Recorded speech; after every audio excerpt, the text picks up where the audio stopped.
अहमेव प्रत्यक्षं ब्रह्म वदिष्यामि, ऋतं वदिष्यामि, सत्यं वदिष्यामि। तन्मामवतु तद्वक्तारमवतु, अवतु मामवतु वक्तारम्।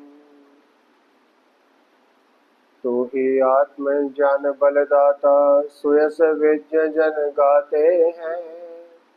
तेरी चरण शरण में आकर भवसागर तर जाते हैं। तुझको ही जपना जीवन है, मरण तुझे बिसराने में। मेरी सारी शक्ति लगे प्रभु तुझसे लगन लगाने में। मेरी सारी शक्ति लगे प्रभु तुझसे लगन लगाने में। ओम शांति शांति शांति। मंच पर विराजमान आज की सभा के सम्माननीय अध्यक्ष श्रीमान विजयवीर रस्तोगी जी, मंच पर विराजमान आज के YouTube चैनल के लोकार्पण करता और मेरठ के बहुत सम्माननीय व्यक्तित्व डॉक्टर वीरोत्तम तोमर जी, उन्हीं के साथ विद्यमान आचार्य दीपक जी,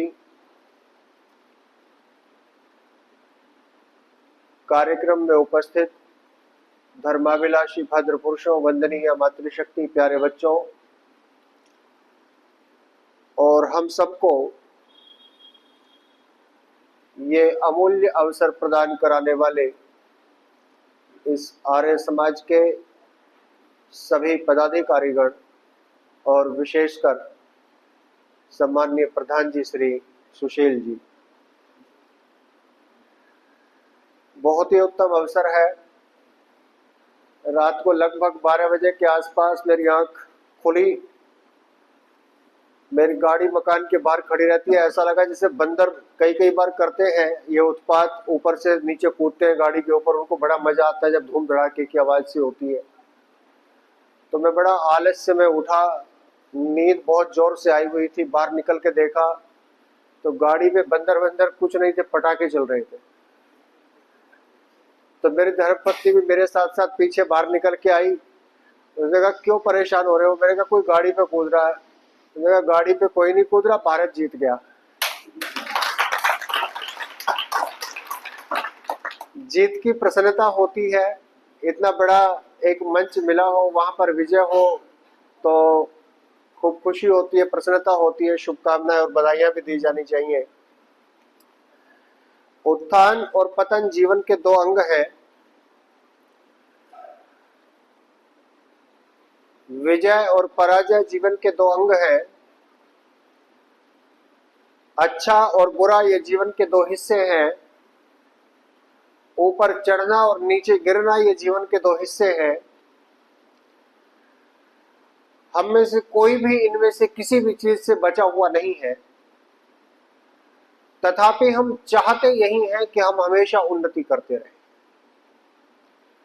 हमारी इच्छा यही रहती है कि हम विजय को प्राप्त हो।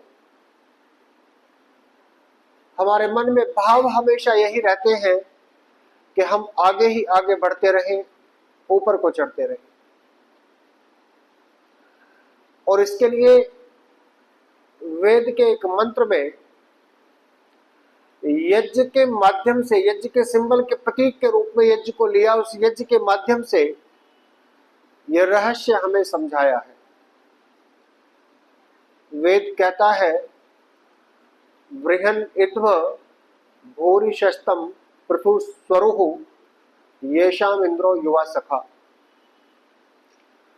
वो लोग हमेशा जीतते हैं जिनका इंद्र माने शक्तिशाली वो परमेश्वर, ऐश्वर्यशाली वो परमेश्वर, और युवा माने गति करने वाला, सदैव गतिमान, इस संसार को गतिमान रखने वाला वो परमेश्वर, जिनका मित्र बन जाता है वो हमेशा जीतते हैं। वो सदैव उन्नति की ओर चलते हैं। जो लोग इस मंत्र का स्वाध्याय करना चाहें वो इसका पहला शब्द सुने, बृहन इद्भ, बृहन निद्भ संधि कर लेंगे तो बृहन निध्म बन जाएगा, न पे ई की मात्रा लग जाएगी, छोटे की मात्रा। इसको डाल करके नेट पे सर्च करेंगे तो ये मंत्र निकल के आ जाएगा और आप इसको स्वाध्याय कर सकते हैं घर पे जाके। ये आदत भी हमें डालनी चाहिए। ईध्व का मतलब होता है ईंधन। ईध्व का मतलब होता है ईंधन। अयंता ईध्व आत्मा, ये मेरा जीवन ईंधन बन जाए। ईध्व का मतलब ईंधन। हम बार बार बोलते, 6 बार बोलते हैं यज्ञ में, अयंता ईध्व आत्मा। ईध्व का मतलब है ईंधन। बृहत का मतलब होता है बड़ा। उन लोगों की रसोई में बहुत सारा ईंधन इकट्ठा हो जाता है जो भगवान को अपना मित्र बना लेते हैं।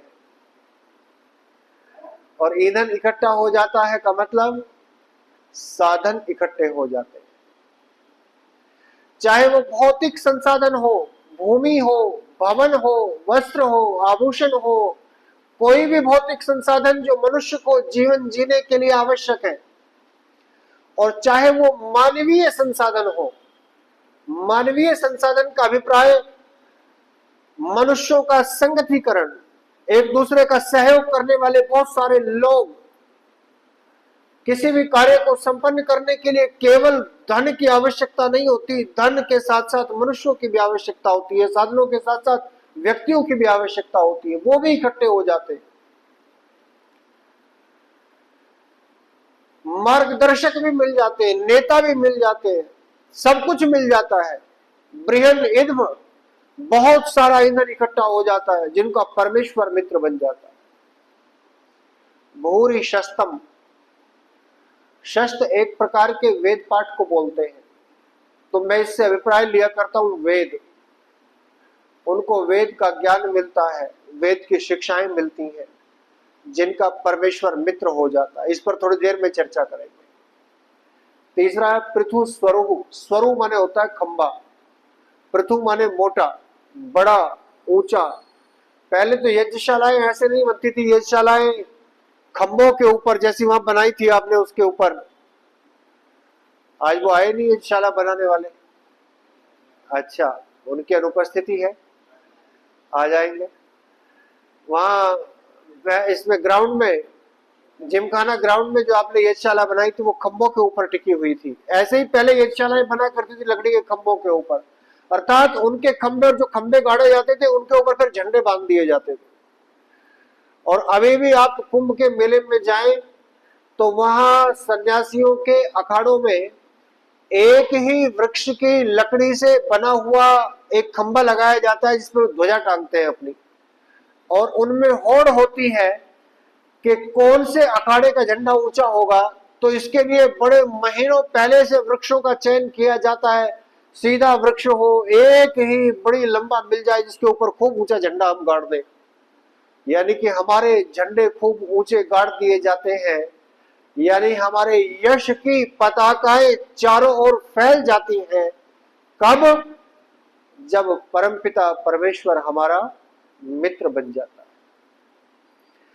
इसमें परमपिता परमेश्वर तो कहीं कहा नहीं, इस मंत्र में तो इंद्र और वायु 2 शब्द आए हैं। युवा, इंद्र और युवा, युवा शब्द वायु से ही बिगड़ के बना है, वायु को उल्टा कर दो तो युवा बन जाता है। इंद्र और युवा 2 शब्द आए हैं। आप इस संसार के इन भौतिक पदार्थों को प्राप्त करना चाहें तो इस संसार में भी आपको साधन संपन्न और दूरंदेशी रखने वाले गतिमान व्यक्तियों के साथ मित्रता रखनी पड़ेगी। अगर आपने गलत लोगों का सानिध्य चुन लिया, आपने गलत लोगों के साथ बैठना उठना प्रारंभ कर दिया, आपने आलसी निकम्मों के साथ बैठना प्रारंभ कर दिया, तो फिर आपके पतन को कोई रोक नहीं सकता। फिर आप पीछे पीछे जाएंगे ही जाएंगे। अब हमारे यहां अविद्या के कारण हुआ क्या कि हमने इन मंत्रों के रहस्यों को समझना छोड़ दिया, मंत्रों के रहस्य को समझना छोड़ दिया। अब जब 3 वस्तुएं बताई गई हो तो विचार करना चाहिए कि महत्वपूर्ण कौन सी है। स्वामी दीक्षानंद जी ने एक पुस्तक लिखी है, स्वाध्याय सर्वस्व। छोटी छोटी कई पुस्तकें उनकी, अग्निहोत्र सर्वस्व, नाम सर्वस्व, स्वाध्याय सर्वस्व, 2 पुटन के बीच में बहुत सारी पुस्तकें हैं, उनको समझने के लिए भी बड़ा अच्छा उन्नत उर्वरक मस्तिष्क चाहिए उनको समझने के लिए। साधारण व्यक्ति को समझ में भी नहीं आती क्योंकि उनमें किस्से कहानियां नहीं है उनके अंदर। तो वो लिखते हैं कि धर्म के 3 आधार हैं, यज्ञो अध्ययनम दानमिति, यज्ञ, अध्ययन और दान। और वो कहते हैं इनमें महत्वपूर्ण कौन सा है? तो कहते हैं महत्वपूर्ण है अध्ययन, क्योंकि अध्ययन बीच में खड़ा हुआ डंडा है और उसके ऊपर टिका हुआ जो एक डंडा है जिसमें एक सिरा है यज्ञ का और एक सिरा है दान का। या यूं समझ लो जैसे तराजू की डंडी होती है, बीच में उसमें पकड़ने के लिए एक स्थान बना हुआ होता है, वो जो बीच का स्थान है वो इतना महत्वपूर्ण है क्योंकि पूरी तराजू उसी के सहारे टिकी हुई है, उसी के सहारे टिकी हुई है।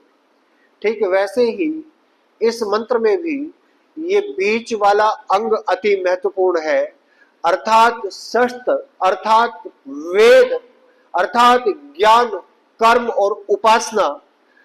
वेद का जो सिद्धांत है वो किन से जुड़ा हुआ है? ज्ञान, कर्म और उपासना। इन तीनों के आधार को अपने जीवन में प्रतिष्ठित करने वाला व्यक्ति वो बहुत संपन्न भी हो जाता है साधनों से और बहुत यशस्वी भी हो जाता है, लेकिन पहले उसको बीच में वेद को पकड़ना चाहिए। जो वेद को नहीं पकड़ता वो दोनों में से किधर भी नहीं जा पाता। बड़े बड़े सेमिनार, बड़ी बड़ी गोष्ठियां, बड़ी बड़ी सभाएं होती हैं कि हमारी उन्नति कैसे हो, समाज की उन्नति कैसे हो। एक आर्य समाज का बड़ा स्वर्णिम युग कहा जाता है। उस समय हम कैसे थे, आज कैसे थे, उस समय क्या विशेषता थी, आज क्या विशेषता थी। उस समय ऐसी क्या खास बात थी कि लोग अपने घर आर्य समाज को दे दिया करते थे, लोग अपने फार्म हाउस आर्य समाज को दे दिया करते थे, लोग अपनी 100-100, 200-200 बीघे जमीनें आर्य समाज को दान कर दिया करते थे कि इसमें आर्य समाज चलाओ। और आज इतने सारे लोग हैं आर्य समाज में, आज इतने बड़े बड़े कार्यक्रम होते हैं आर्य समाज में, लेकिन लोगों की श्रद्धा यदि हमारे प्रति कम हुई है तो उसका कारण ये नहीं कि हमारे पास संपत्ति कम है। संपत्ति तो आज बहुत आर्य समाज के पास, झगड़े ही हो रहे संपत्तियों को लेकर के, मारामारी हो रही है एफडीओ को लेकर के। जब भी मैं यहाँ आता हूं तो इनको बुढ़ाने गेट वालों को बहुत समझाता हूं कि ज्यादा एफडीओ के चक्कर में ना पड़े। बहुत बार समझाया मैंने, अब तो कुछ कुछ समझ में आने लगा इनको। देखो जब एफडीआर तुड़वाई तो फिर लोग बढ़ गए, जब एफडीआर बढ़ा रहे थे तो लोग कम हो रहे थे। एफडीआर बढ़ेंगी तो लोग कम होंगे और एफडीआर घटेंगी तो लोग बढ़ेंगे, क्योंकि धन कम होगा तो व्यक्ति धन लेने के लिए जाएगा लोगों के पास, और धन लेने के लिए लोगों के पास जाएगा तो लोग आएंगे उसके पास। जब वो लोगों के पास जाएगा तो लोग आएंगे उसके पास, नहीं तो कौन आ रहा है किसको बुलाने से? आपने फोन कर दिया, कल यहां आ जाएंगे, मैं नहीं आता कोई भी। तो उस समय क्या चीज ऐसी थी कि लोग हमारे पास, हमारे प्रति इतने सजग थे, इतने हमसे जुड़े हुए थे, हमारा इतना सम्मान करते थे? उसका कारण था कि उस समय, जिसको स्वर्णिम युग कहा जाता, उस समय आर्यों के पास ये 3 चीजें थी, ज्ञान, कर्म और उपासना। ये 3 वस्तुएं हमारे पास थी। इन्हीं के सहारे आर्य समाज ने वो बड़े बड़े कार्य किए जिनको सुनकर के भी हैरानी होती है कि आर्य समाज ऐसे कार्य कर सकता है। आज का जो विषय है राष्ट्र रक्षा में आर्य समाज का योगदान, मैं इसमें आपको 4 बातें बताने आया हूं केवल बस आज।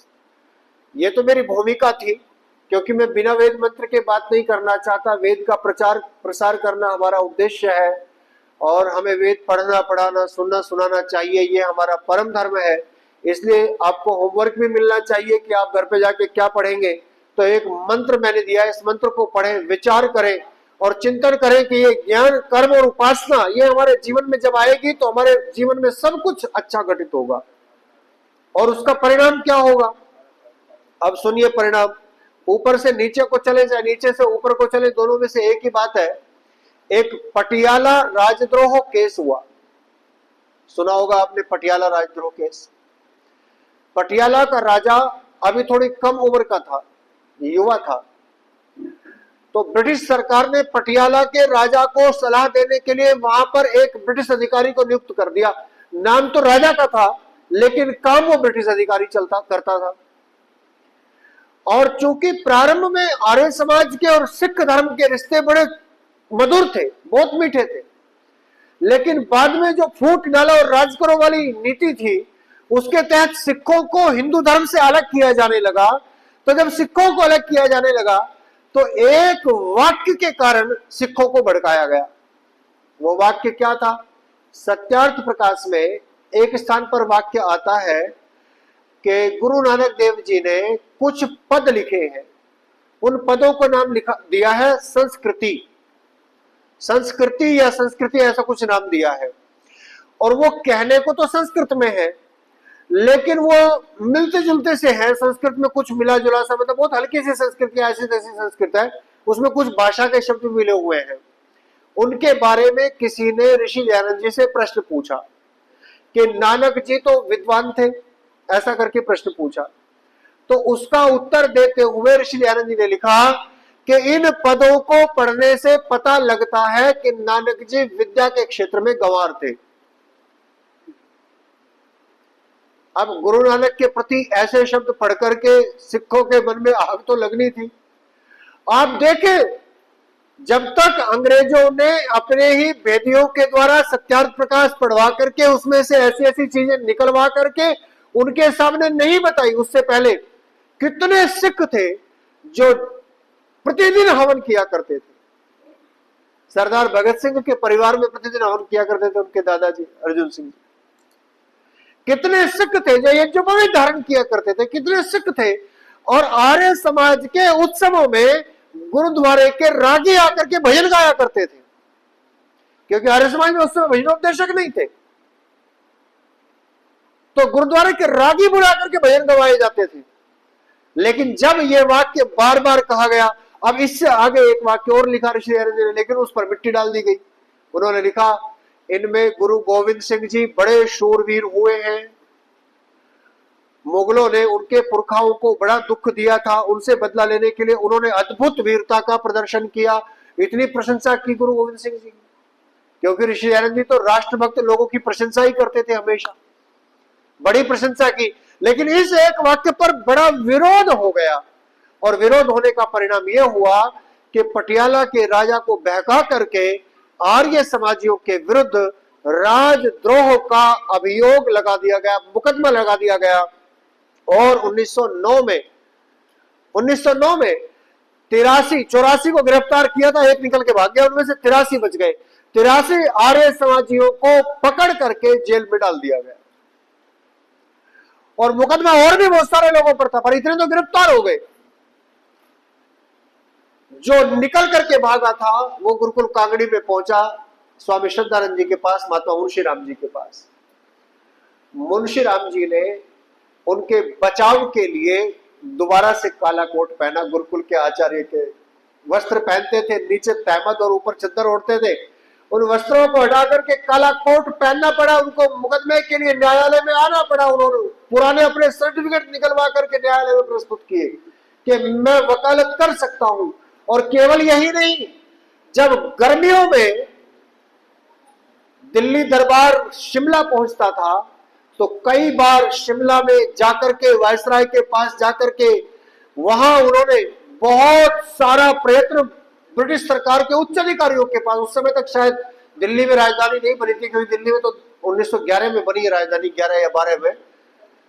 ब्रिटिश सरकार के जो उच्च अधिकारी पहुंचते थे शिमला में, उनके पास जाकर के, पंजाब के गवर्नर वगैरह पहुंचते हुए उनके पास जाकर के बड़ा प्रयत्न किया, और उस प्रयत्न का परिणाम हुआ कि पटियाला के राजा को झुकना पड़ा। पटियाला की अदालत ने उन पर दंड निर्धारित कर दिया था। लाला लाजपत राय खुद मुकदमा लड़ना चाहते थे, लेकिन उनका भी नाम उस मुकदमे में था। पटियाला के राजा को झुकना पड़ा, और झुक करके उन सभी आर्य समाज के लोगों से मुकदमा वापस लेना पड़ा। वापस लेने का परिणाम कोई साधारण नहीं हुआ। वापस लेने का परिणाम इतना असाधारण हुआ कि पूरे पंजाब के लोगों में एक बात फैल गई कि इस दुनिया में अगर राज सत्ता के साथ टकराने की नौबत कोई संस्था, हिम्मत कोई संस्था रखती है तो वो आर्य समाज है। राज सत्ता के साथ टकराने की हिम्मत अगर कोई संस्था रखती है तो वो आर्य समाज है। इसके बाद दूसरा मुकदमा कराची का बता रहा हूं आपको। कराची में सत्याग्रह प्रकाश पर प्रतिबंध लगा दिया। वह ब्रिटिश रूल के अंतर्गत था, सिंध प्रांत का हिस्सा था कराची। वहां पे कुछ लोगों ने शिकायत की, मुकदमा दायर किया और वह सत्याग्रह प्रकाश पर प्रतिबंध लगा दिया। सत्याग्रह प्रकाश पर प्रतिबंध लगाने के बाद आर्य समाज ने मुकदमे का सामना किया, सरकार को झुकाया। सरकार ने कहा कि सेटलमेंट कर लो, समझौता कर लो, केवल यह समझौता कर लो कि 14वां समोल्लास नहीं छापा जाएगा यहां पर। आर्य समाज ने कहा नहीं, समझौता नहीं होगा, समझौता नहीं होगा। आज हम 14वें समोल्लास पर चर्चा करना नहीं चाहते, और तो और हम तो 11वें समोल्लास पर चर्चा नहीं करना चाहते। आज हम 12वें और 13वें पर चर्चा नहीं करना चाहते। आज हम बचते हैं इन चीजों से, आज हम बचते हैं।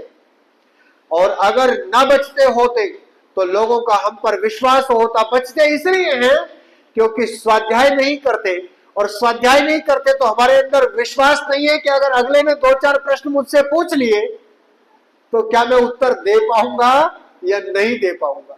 अपने ऊपर विश्वास नहीं है। इसलिए ज्ञान न होने के कारण, पुरुषार्थ की भावना न होने के कारण, परमेश्वर की उपासना न होने के कारण हम आज पीछे हट रहे हैं। वहां पर मुकदमा लड़ा, आर्य समाज जीता, सत्याग्रह प्रकाश से प्रतिबंध हटाया गया। इसके बाद धौलपुर में हुआ। धौलपुर के राजा ने अपने राज्य में बैंक बनाने के लिए आर्य समाज मंदिर तोड़वा दिया। ये कोई इतनी बड़ी बात नहीं थी। आर्य समाजियों ने कहा, राजा ने कहा मैं तुम्हें जमीन दे दूंगा। बैंक बनवाने के लिए तोड़वा दिया, और बैंक को बनवाने की जिम्मेदारी जिसको दी वो एक मुस्लिम ठेकेदार था। उसने कुत्सित भावना के कारण जहां आर्य समाज की यज्ञशाला थी वहां पर शौचालय बनाने शुरू कर दिए। अब इतनी बात कैसे सहन करते। पूरे देश भर के आर्य समाजी पहुंच गए धौलपुर। 11 दिन सत्याग्रह चला। राजा ने जितनी सख्ती हो सकती थी अपनाई, जो कुछ राजा कर सकता था किया। उस जगह को घेर करके सारे बैठ गए, हटे नहीं। कहा यहां पर तो यज्ञशाला थी, यहां तो यज्ञशाला ही रहेगी। आर्य समाज चाहे कहीं बनवा दे लेकिन यहां नहीं बनेगी। राजा ने कहा अब मैं स्टेट बैंक बनाने के लिए यहां पर जगह दे चुका हूं, आपको दूसरी जगह दे दूंगा, यहां कुछ और बनवा देता हूं। आखिर में वो जगह भी आर्य समाज को मिली, और जो दूसरी जगह दी गई थी वो जगह भी आर्य समाज को मिली, और वहां बड़ा भव्य आर्य समाज का मंदिर बना। इसके बाद हैदराबाद सत्याग्रह 1938, 1939 में, 1938-39 में, जब सारे देश में एक राजनीतिक पार्टी का बोलबाला था, जब सारे देश में एक राजनीतिक पार्टी के एक तथाकथित महात्मा ने कब्जा कर लिया था, उसी के निर्देश पर सारे कार्य हुआ करते थे। उस समय हैदराबाद में हिंदुओं के मंदिरों में घंटे बजाने पर प्रतिबंध लगा दिया गया। मुहर्रम के महीने में हिंदुओं के विवाह करने पर प्रतिबंध लगा दिया गया। अब आर्य समाजियों को तो इससे क्या फर्क पड़ना था। आर्य समाज तो कभी भी विवाह कर ले, आर्य समाजियों को कोई कुंडली थोड़ी बनवानी होती है। अब फर्क तो उनको पड़ना था जिनका विवाह का मुहूर्त ही उस महीने में निकला हुआ है। और अगर बाई चांस वो अगले साल फिर प्रधान जी उसी महीने में निकल गया अध्यक्ष जी, तो फिर दिक्कत, बच्चे तो बैठे रहेंगे घर में अकेले। घंटे बंद, शंख बंद, तिलक बंद, विवाह बंद, शुभ कार्य बंद। 22 आर्य समाजें उस समय हैदराबाद और सिकंदराबाद में थी। 22 आर्य समाज है और 250 आर्य समाज हैदराबाद रियासत में थी, लगभग 250 आर्य समाज है। कितना प्रचार था आर्य समाज का, लोगों ने अपनी दृष्टि आर्य समाज की ओर उठाई। भारत हिंदू महासभा ने, अखिल भारतीय हिंदू महासभा ने आर्य समाज को निवेदन किया, पत्र लिखे, हिंदू महासभा ने पत्र लिखे आर्य समाज को कि इतना अन्याय हो रहा है और आपके ही नेतृत्व में लड़ा जा सकता है।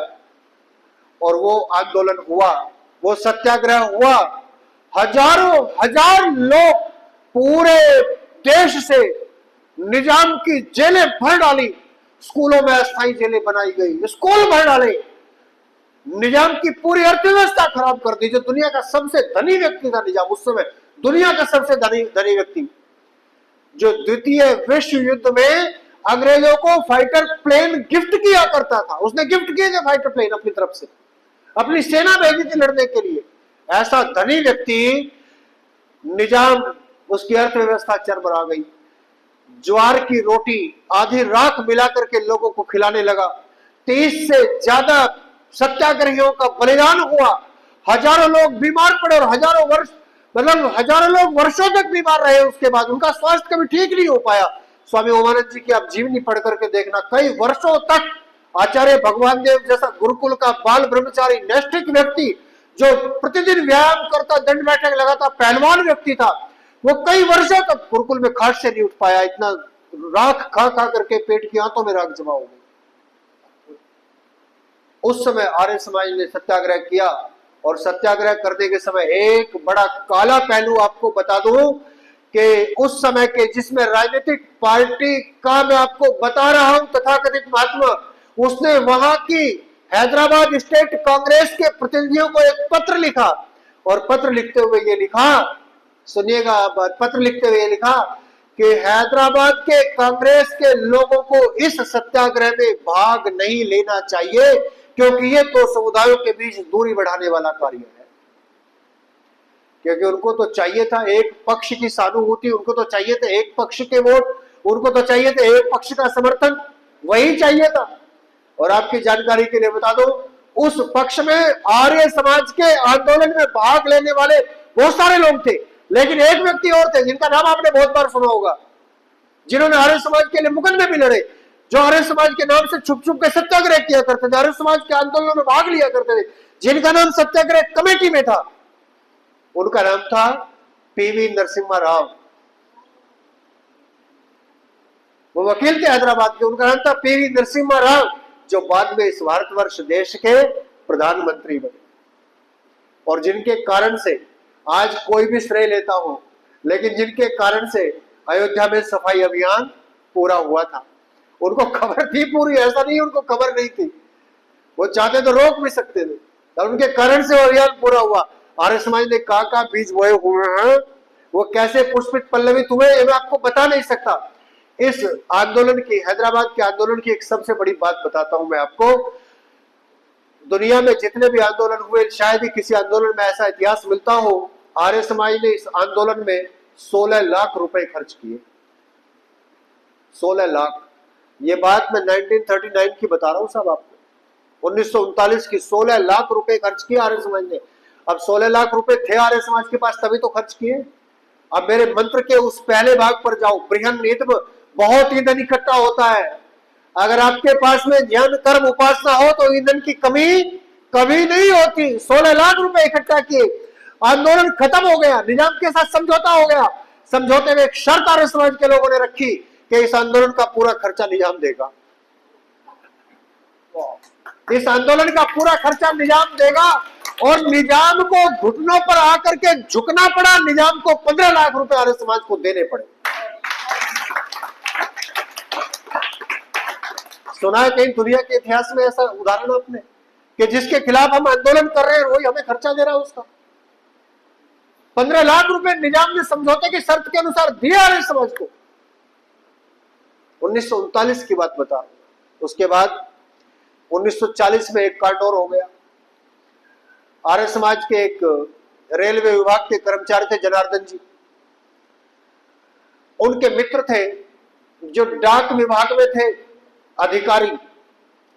अब चूंकि रेलवे और डाक पहले से ही सेंट्रल गवर्नमेंट के हाथ में रहता था, ब्रिटिश सरकार के हाथ में रहता था, वैसे तो राजे रजवाड़े बहुत सारे थे। हिसार के और जींद के बीच में, हिसार के और जींद के आसपास एक छोटी सी रियासत थी, उसका नाम था लोहारू। लोहारू रियासत थी। लोहारू रियासत में जब उसका पोस्टमास्टर का तबादला हुआ तो जनार्दन ने उनसे कहा कि आप वहां आर्य समाज मंदिर बनवाओ। उन्होंने 1940 में आर्य समाज बनाने की प्रस्तावना की, कुछ लोगों को अपने साथ जोड़ा और ठाकुर भगवंत सिंह, जो लोहारू रियासत के बहुत बड़े जागीरदार थे, जो सरकारी नौकरी में थे, सरकारी कर्मचारी थे, उन्होंने इस बात की हामी बन गई, वो आर्य समाज के विचारों से प्रभावित थे। उन्होंने वहां आर्य समाज का जलसा करवा दिया। 1840 में मीटिंग कराई, स्थापना कराई 41 में। और चूंकि ये संभव क्यों हुआ, लाहौर में जो आर्य प्रतिनिधि सभा थी वो बहुत सारे प्रचारक रखा करती थी। लाहौर में आर्य प्रतिनिधि सभा बहुत सारे प्रचारक रखती थी। आज हम बहुत सारे कार्यों में बहुत सारा धन व्यय करते हैं। बड़े बड़े कार्यक्रम मेरठ की धरती पर हुए हैं, जिमखाना मैदान में भी हुआ है और भी होते ही रहते हैं, और उनमें बहुत सारा धन भी व्यय होता है। परंतु दुख इस बात का है कि मेरठ आर्य समाजों की तरफ से कोई एक भी मेरठ में प्रचारक नहीं है जो प्रचार करता हो। हम लोग प्रचारक नहीं, हम लोग तो पेड़ उपदेशक हैं। हमें तो जहां लिफाफा दिखाई पड़ता है हम तो उधर को जाते हैं। क्यों सुशील जी? हम तो पेड़ उपदेशक हैं, हम तो पारिश्रमिक पर काम करने वाले लोग हैं, हम प्रचारक नहीं है। प्रचारक वो होते हैं जिनको सभाएं रखती हैं और सभाएं रख करके उनको भेजती हैं। वो कार्यक्रम के होने का इंतजार नहीं करते कि जब सुशील जी जिमखाना मैदान में टेंट लगाएंगे तब हम वहां जाकर के प्रचार करेंगे।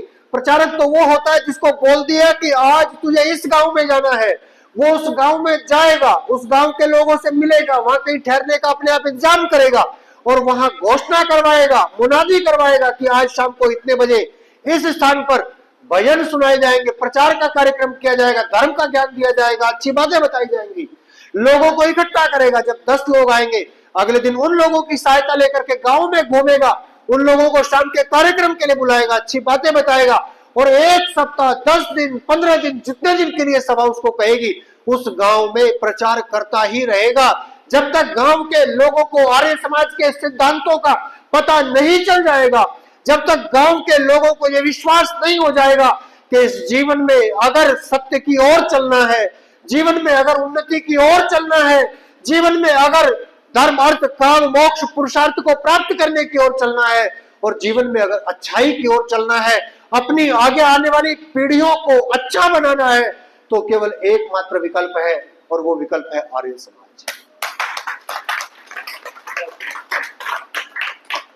जब तक ये उस गांव के लोगों को नहीं समझा देगा तब तक वो प्रचारक वहां काम करता रहेगा और उसके बाद अगले महीने फिर उसको आदेश मिलेगा, फिर उसको निर्देश मिलेगा कि अगले गांव में चले जाओ, फिर वो वहां से फिर अगले गांव में चला जाएगा। अब उस गांव के लोगों की जिम्मेदारी छोड़ जाएगा, वे लोग उपदेशक को बुलाएंगे, वे लोग अपना जलसा करेंगे, वे लोग बाहर से बुलाएंगे और फिर हम लोग आएंगे। फिर हमारी जिम्मेदारी है कि फिर हम उनको संभालेंगे, फिर हम उनको बताएंगे आर्य समाज में क्या ज्ञान है, फिर हम उनको बताएंगे। अर्थात यूं समझ लो कि जैसे प्रचारक होगा प्राइमरी उपदेशक और जो उपदेशक होंगे वो होंगे सेकेंडरी उपदेशक, वो बाद में आने वाले होंगे। उसके बाद जो गुरुकुलों के आचार्य होंगे, जब गुरुकुल में छात्र पढ़ेंगे तो वे और हायर क्लास के होंगे, उच्च क्लास के होंगे। ऐसे ऐसे काम चलता चला जाएगा तो आर्य समाज का प्रचार बहुत बखूबी आगे बढ़ता चला जाएगा। प्रचारक हुआ करते थे, प्रचारकों ने चारों ओर प्रचार किया। लोहारू में 1941 में आर्य समाज का जलसा हुआ और शोभा यात्रा निकालने की विधिवत लिखित अनुमति ली गई।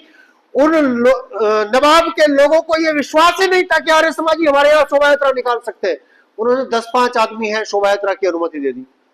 जब शोभा यात्रा की अनुमति दी तो तब असली खेल नवाब को समझ में आया, जब हजारों लोग इकट्ठे हो गए और हजारों लोग चलने लगे।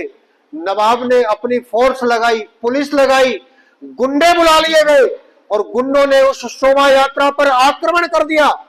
स्वामी स्वतंत्रानंद जी महाराज, जिसके बाद उनको लौह पुरुष की संज्ञा मिली, उनके ऊपर इतनी लाठियां बरसाई गई कि पूरा शरीर नीला पड़ गया और सर में कुल्हाड़ी मारी गई, जिसका 3 इंच चौड़ा घाव उनके जीवन भर तक उनके सिर पर रहा, जिसमें टाके भी रोहतक आकर के उन्होंने लगवाए। रेल में बैठ करके रोहतक आए, रोहतक में आकर के टाके लगवाए सर में, सर पे कपड़ा बांध करके खून बहता हुआ, वे कपड़े पूरे रक्त रंजित हो गए।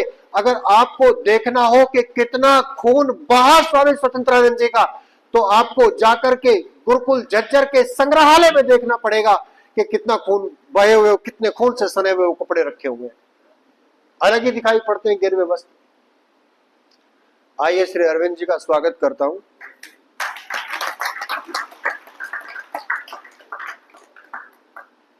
आपके आने से मेरा बड़ा उत्साह बढ़ता है।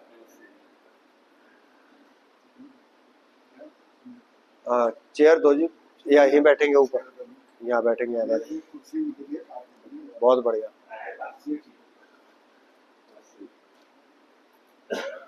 इनके आने से मेरा उत्साह इसलिए बढ़ता है क्योंकि मैं भी आजकल डायबिटिक हो गया हूँ। तो जब कोई आदमी मुझे ये कहता है कि डायबिटीज से आप ध्यान रखो, कुछ ये हो जाएगा वो हो जाएगा, तो मैं कहता हूँ कुछ नहीं होगा, मस्त रहो। कह कैसे? तो मैं इनका नाम ले देता हूँ कि अरविंद जी को देखो, कुछ नहीं होगा। इनको वर्षों से है, कुछ नहीं हुआ। आर्य समाज की सेवा करते रहो और खुश रहो, कुछ नहीं होने वाला। क्यों अरविंद जी, ठीक कह रहा हूँ?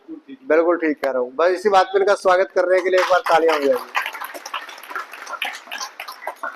स्वामी स्वतंत्रानंद जी महाराज को लौह पुरुष की उपाधि से विभूषित किया गया। 3 इंच लंबा चौड़ा, 3 इंच चौड़ा घाव यहाँ पर सिर में लग करके कुल्हाड़ी का वार मारने का, साजिश मारने का प्रयास किया। लेकिन केवल ये बात नहीं थी, जो महत्वपूर्ण बात थी वो ये थी, लाठियां बरसी,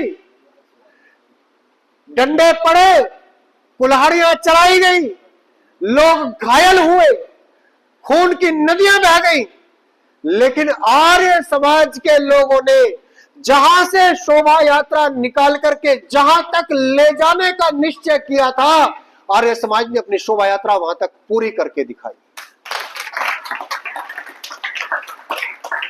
ये उत्साह था, ये जोश था, ये संकल्प शक्ति थी उनके अंदर, ये उनके अंदर ताकत थी, ये प्रभाव था। और ये प्रभाव इसीलिए था क्योंकि चारों ओर आर्य समाज का उत्साह वर्धन करने के लिए आर्य समाज में 200 उपदेशक, 150 उपदेशक लाहौर सभा में काम करते हो।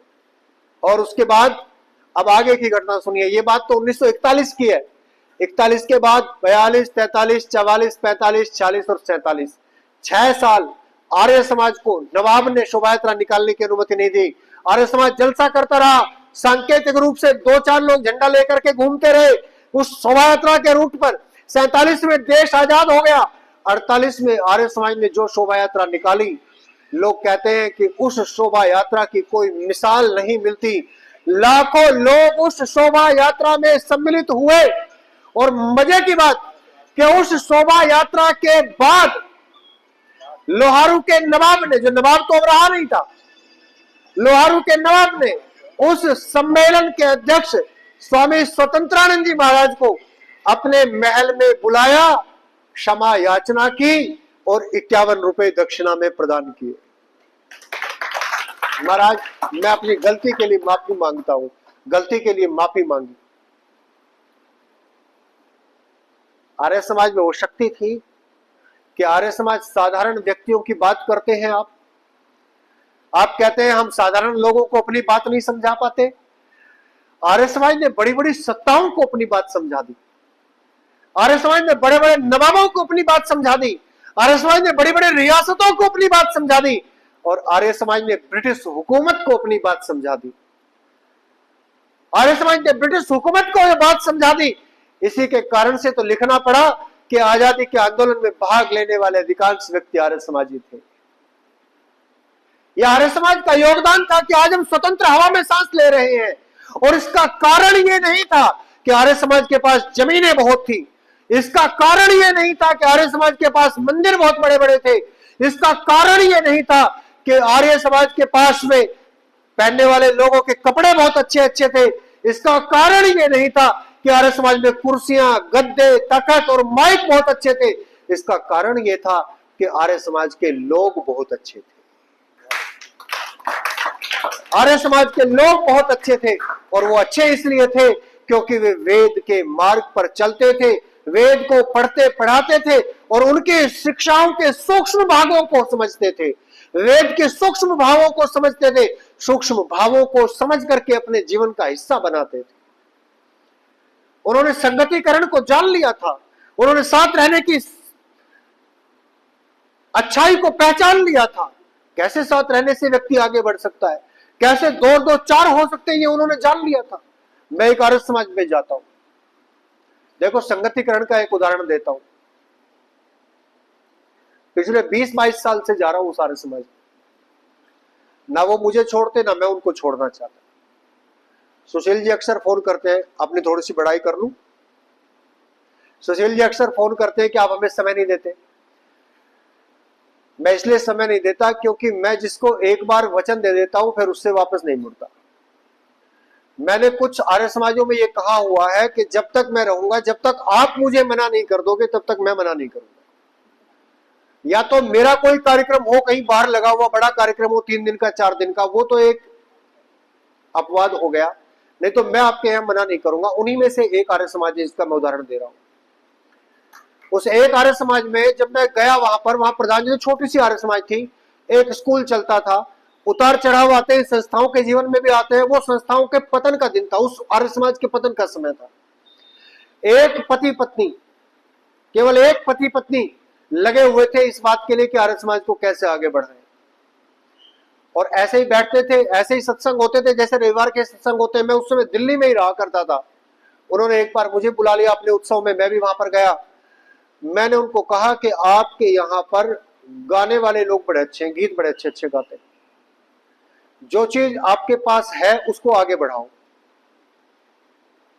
जो चीज नहीं है उसमें क्यों हाथ पैर मारते हो? जो चीज है उसको आगे बढ़ाओ, उसी से आप आगे बढ़ जाओगे। अच्छा, मैं तो ऐसा कह के चलाया, मुझे भी कोई बहुत ज्यादा ध्यान नहीं रहा। अब जब पिछली बार उनका एक बहुत बड़ा कार्यक्रम है उसमें मैं गया, तो अब वो प्रधान जी तो बहुत बूढ़े हो चुके हैं, वो माता जी बहुत बूढ़ी, माता जी हालांकि स्वस्थ हैं लेकिन प्रधान जी तो बिल्कुल बूढ़े हो चुके हैं। तो उन्होंने कहा कि ये जो इतनी संख्या हुई है ये हमारे विद्वानों के कारण हुए। हमारे विद्वानों ने बहुत सारे हमें अच्छे अच्छे रास्ते बताए, बहुत सारी बातें बताई। महात्मा प्रभु आश्रित जी आया करते तो उन्होंने ये कहा, स्वामी विज्ञानंद जी आया करते तो उन्होंने ये कहा, उन्होंने ये कहा, उन्होंने ये कहा। सबकी बात बताते हुए लास्ट में मेरा भी नंबर आया। अब मुझे बड़ा फक्र हुआ, मुझे बड़ा अच्छा लगा इस बात को सुनकर के। जब अपनी प्रशंसा कोई करता है तो अच्छा सबको ही लगता है। मुझे भी अच्छा लगा जब उन्होंने कहा कि आपने हमें यह कहा था कि जो चीज आपके पास है उसी को आगे बढ़ाओ। तो आपकी बात सुनकर के हमने इस गीत संगीत को आगे बढ़ाना शुरू किया।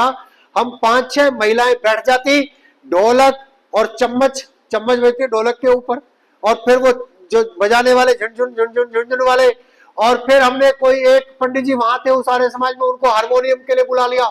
हमने कुछ नहीं करना शुरू किया। हमने अपना एक रविवार ये रखा कि इस रविवार में हम केवल भजन करेंगे। जैसे हम 3-4 रविवारों में अलग अलग रखते हैं, इस रविवार में भजन करेंगे। और भजन ऐसे नहीं कि एक अमित कांत जी ने गाया, एक फिर अपने गजराज जी ने गाया, एक बहन जी ने गाया। आपके पास भी ये बहुत अच्छी खूबी है, कितने अच्छे अच्छे गाने वाले हैं। बहन जी जब ऋषि दयानंद जी का गीत सुना रही थी, डॉक्टर साहब मेरे कान में कह रहे थे इतना सुंदर गीत तो मैंने पहली बार सुना है, कोई व्यक्ति बिना संगीत के इतना सुंदर गीत सुना रहा है। तो मैंने कहा जी मैं खुद हैरान हूं कि इतना अच्छा गीत गाती है, मैंने पहली बार इनको सुना गीत गाते हुए। इसके अलावा आपके पास तो बहुत सारे लोग हैं, बहुत सारे लोग हैं आपके पास। तो उन्होंने ऐसा ही किया कि एक संगीत की पूरी महफिल सजाई, 1.5 घंटा पूरा संगीत, 1.5 घंटा पूरा गीत, और कोई सा एक भजन शुरू कर दे। और जब शामिल बाजा बजता है ना, उसकी रौनक कुछ और ही होती है। किसी की आवाज बारीक है, किसी की आवाज मोटी है, किसी की आवाज ऐसी है, किसी की आवाज वैसी है, सब मिला के गाते हैं। सुरवुर तो अपने आप आ जाते हैं, बाद में आते रहते हैं, सुरपुर की तो बाद में देखी जाएगी जब सब मिलके गाते हैं। आपके पास तो अमित कांत जी हैं, इनके पास में बड़ा अच्छा ज्ञान भी है संगीत का, ये कर सकते हैं। तो उन्होंने गाना शुरू किया। उसके बाद लोगों ने उनको अपने घरों में बुलाना शुरू किया। जी हमारे बेटे का जन्मदिन है, हम सत्संग कराना चाहते हैं। अब सत्संग का मतलब कीर्तन, हम कीर्तन कराना चाहते हैं। उन्होंने भी इसी बात को अपना, हमें कोई उपदेश नहीं देना, हमें कोई ज्ञान नहीं बखारना, हमें कोई वेद मंत्र लेकर के गंभीर चर्चा नहीं करनी, हमें भजन सुनाने हैं। और 1-1.5 घंटा प्रभु भक्ति के, ऋषि दयानंद के, समाज सुधार के भजन वो सुनाते। सुनने वाले भी प्रसन्न हो जाते, आसपास के लोग भी प्रसन्न हो जाते। आज उनकी आर्य समाज में इतनी संख्या होती है कि यज्ञशाला में उनके पैर रखने की जगह नहीं बचती, केवल एक चीज को आगे बढ़ाने के कारण। ये तो मैंने उदाहरण दिया, एक मिनट, ये तो मैंने एक उदाहरण दिया है। यही बात हमारे आर्य समाज के लोगों ने समझी थी। हमारे पास वेद था, हमारे पास भगवान का दिया हुआ सत्य ज्ञान था, गुरुकुलों के स्नातक हमारे पढ़ाने वाले तैयार थे। लोगों ने उस वेद को पकड़ा, ज्ञान कर्म उपासना रूप त्रिवेणी को अपने जीवन में अपनाया और अपने जीवन में अपना करके अपने आप को इतना अच्छा बनाया कि अगर कोई आर्य समाजी खड़ा हो जाता था तो वो अच्छाई का प्रतीक माना जाता था, लोग उसके पीछे खड़े हो जाते थे।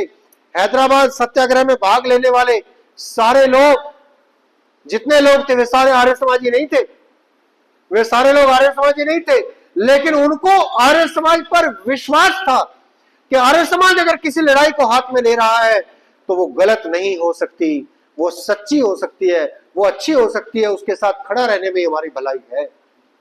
यही बात अगर हम आज फिर कर पाए, अगर हम अपने जीवन में वेद के इन मंत्रों के अनुसार, मैं दोबारा इस वेद मंत्र को दोहराता हूं, बृहन्निधम, बहुत साधन हो जाएंगे, साधनों की कोई कमी नहीं रहेगी, ना भवनों की कमी रहेगी, न मालाओं की कमी रहेगी, न पटकों की कमी रहेगी, न माइकों की कमी रहेगी, न वक्ताओं की कमी रहेगी, साधनों की कोई कमी नहीं रहेगी। पृथु स्वरूप यश की कोई कमी नहीं रहेगी, झंडे आसमान में उड़ेंगे, खूब यश मिलेगा यदि हम भूरि सस्तम, यदि हम वेद को खूब अपने जीवन का हिस्सा बना लें, यदि हम वेद के अनुसार अपने जीवन को बनाएं और वेद के अनुसार सत्य ज्ञान, परम पुरुषार्थ, खूब पुरुषार्थ और परमेश्वर की उपासना, इन तीन चीजों को यदि अपने जीवन का हिस्सा बना लें। ये बेसिक चीजें हैं, साधारण चीजें हैं, लेकिन इन साधारण चीजों से ही व्यक्ति असाधारण बन जाया करते हैं।